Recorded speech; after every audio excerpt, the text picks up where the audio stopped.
HOA Karen vandalized playground sign, fined $1,000 and replaced it. The spray paint hissed like a snake, its neon green mist curling in the night air as Karen scrawled her fury across the playground sign. "No dogs allowed," she wrote, her letters jagged and uneven, a testament to her rage. By morning, the neighborhood would wake to her handiwork and her reckoning.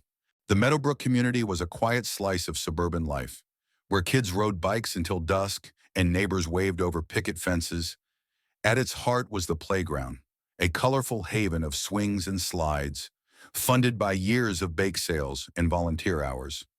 The wooden sign at its entrance, hand-painted with smiling suns and stick-figure children, was a symbol of that effort.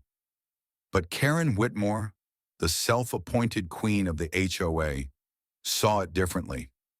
To her, it was a battleground. Karen had moved to Meadowbrook 2 years ago, her pristine SUV and manicured lawn signaling her arrival. She was the kind of woman who measured grass blades and filed complaints about untrimmed hedges. Her latest obsession was the playground's new pet policy. After a heated HOA meeting, the board had voted to allow leashed dogs in the park, a decision driven by families tired of driving miles to the nearest dog park. Karen, who loathed dogs, she called them filthy mutts, had been outvoted. She didn't take defeat lightly. For weeks, she stewed. She'd glare at families walking their dogs, muttering about standards and property values. Neighbors noticed her hovering near the playground, her phone snapping photos of every muddy paw print. "She's up to something," whispered Maria, a single mom who'd fought hard for the pet policy. "She's not the type to let this go." Maria was right. Karen's resentment was a slow-burning fuse, and it was about to ignite.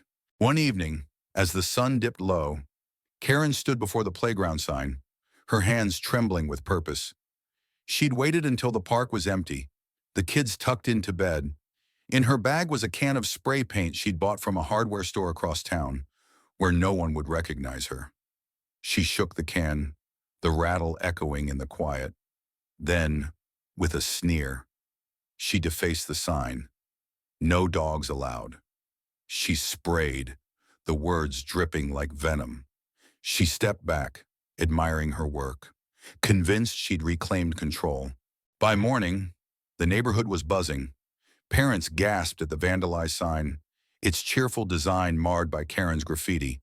Kids clung to their mothers, confused by the ugly green letters. Maria, who'd spent months painting the sign with her daughter, felt her chest tighten. "Who would do this?" she asked, her voice cracking. The crowd murmured, but suspicion quickly turned to Karen. She'd been vocal about her hatred for the dog policy, and her car had been spotted near the playground late the previous night. Word spread fast. By noon, a community meeting was called at the clubhouse. Karen arrived, her chin high, her purse clutched like a shield. "I don't know why I'm being accused," she snapped, her voice sharp enough to cut glass. Anyone could have done it, but the evidence was mounting. A neighbor's security camera had caught grainy footage of a figure matching Karen's build, and paint flecks on her shoes matched the neon green. The room grew tense, whispers turning to accusations. Enter Tom, a retired mechanic who'd kept to himself since moving to Meadowbrook. He wasn't one for meetings, but he'd been at the playground that night, walking his old beagle, Rusty. "I saw her," Tom said quietly, stepping forward. The room fell silent. "I was across the street, in the shadows. Karen was there, spraying that sign. She didn't see me." Gasps rippled through the crowd. Karen's face paled, her lips parting in protest, but Tom's steady gaze held her in place. His testimony was the twist no one saw coming, a quiet man turning the tide. The confrontation escalated. Maria, emboldened by Tom's words, and stepped forward. "That sign wasn't just wood," she said, her voice shaking with emotion. "It was our community's heart. My daughter painted those suns. You didn't just deface it, you broke something we built together." The crowd nodded, their anger palpable. Karen tried to deflect, claiming the dog policy was ruining the neighborhood, but her words fell flat. The community had had enough. The HOA board acted swiftly. They filed a formal complaint, and the police were called to investigate. Vandalism was a serious offense, especially when it targeted community property. Karen's defiance crumbled as the evidence piled up: the security footage, Tom's testimony, and a receipt for the spray paint found in her trash.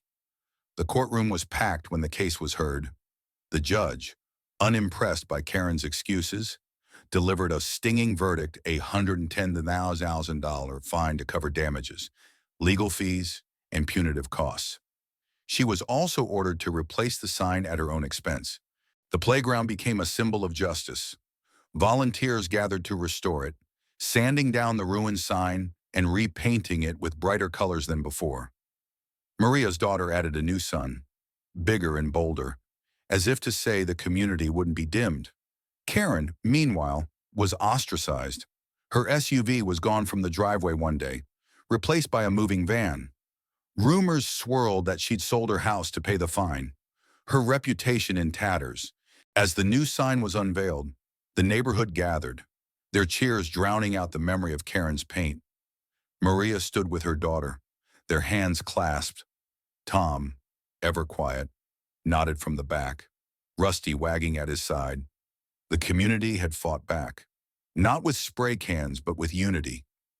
The playground was theirs again, stronger for it. What do you think? Was the fine too harsh? Or did Karen get what she deserved? Share your thoughts, we're all ears.